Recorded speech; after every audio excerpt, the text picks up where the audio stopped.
আপনারা দেখছেন রূপান্তর সংবাদ। কারাগারে নাটক ও সাংস্কৃতিক আয়োজনের মধ্য দিয়ে বন্দীদের আত্মসংশোধনের কাজ শুরু হচ্ছে। তাদের মনস্তত্ত্বে ইতিবাচক উন্নয়নের লক্ষ্যে দেশের প্রথমবারের মতো শুরু হতে যাচ্ছে কারানাট। এরই অংশ হিসেবে কারাগারে মঞ্চস্থ হবে বঙ্গবন্ধুর অসমাপ্ত আত্মজীবনী অবলম্বনে নাটক, আর এতে অভিনয় করবেন কারাবন্দীরাই। ঢাকা বিশ্ববিদ্যালয়ের থিয়েটার অ্যান্ড পারফরমেন্স স্টাডিজ বিভাগের অধ্যাপক ডক্টর ইসরাফিল শাহিনের তত্ত্বাবধানে এটি পরিচালিত হবে। ৩ বছরব্যাপী এই গবেষণাধর্মী কাজের জন্য সম্প্রতি অনুমতি দিয়েছে স্বরাষ্ট্র মন্ত্রণালয় ও কারা অধিদপ্তর। ঢাকা দক্ষিণ সিটি কর্পোরেশনের বিভিন্ন বিভাগে এবং দপ্তরে কর্মরত ১০ জন কর্মচারীকে চাকরিচ্যুত করা হয়েছে। তাদের প্রত্যেকের বয়স ৫৯ বছর অতিক্রম করায় এই সিদ্ধান্ত নিয়েছে সংস্থাটি। রোববার ২২ নভেম্বর এসব তথ্য জানায় ডিএনসিসির গণসংযোগ কর্মকর্তা মোহাম্মদ আবু নাসের। আবু নাসের জানিয়েছে, গত ১৯ নভেম্বর এই ১০ জনকে চাকরিচ্যুত করে অফিস আদেশ জারি করেন ডিএনসিসির সচিব আখতারুজ্জামান। রোববার থেকে তা কার্যকর করা হয়েছে।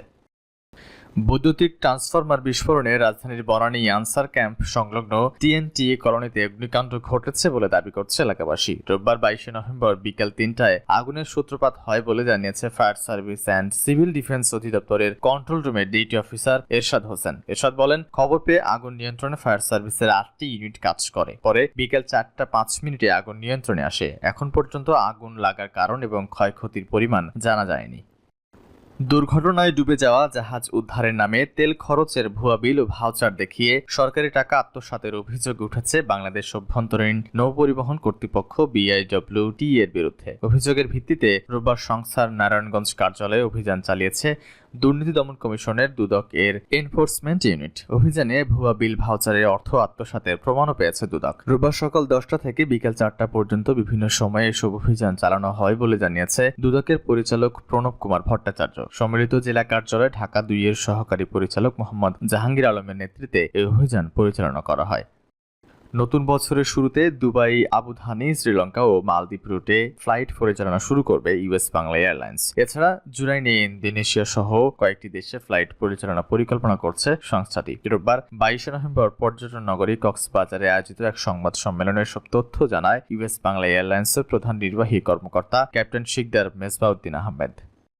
ব্রাহ্মণবাড়িয়া শহরে মসজিদে নামাজরত অবস্থায় মাওলানা সোলাইমান নামের এক ইমামের মৃত্যু হয়েছে। সোমবার ২৩ নভেম্বর ভোরে শহরের কুমারশীল মোড়ের মদিনা মসজিদে ফজরের নামাজরত অবস্থায় মৃত্যুবরণ করেন তিনি। মাওলানা সোলাইমান জেলার নবীনগর উপজেলার বিটঘর ইউনিয়নের গুটি গ্রামের মৃত কফিল উদ্দিন মুন্সির ছেলে। দীর্ঘ ৩৫ বছর ধরে মদিনা মসজিদের ইমামের দায়িত্ব পালন করে আসছিলেন তিনি। মদিনা মসজিদের খাদেম মাওলানা ওহিদুজ্জামান জানিয়েছে, ভোরের ফজরের নামাজে ইমামতি করার সময় শ্বাসকষ্ট শুরু হলে মেহরাব থেকে সরে দাঁড়ান তিনি। এরপর মুসল্লিদের সঙ্গে জামাতে নামাজ আদায় করার অবস্থায় শেষ নিঃশ্বাস ত্যাগ করেন মাওলানা সোলাইমান। বাদ জোহর শহরের টেঙ্কের পাড় মাঠে মরহুমের জানাজার নামাজ অনুষ্ঠিত হবে।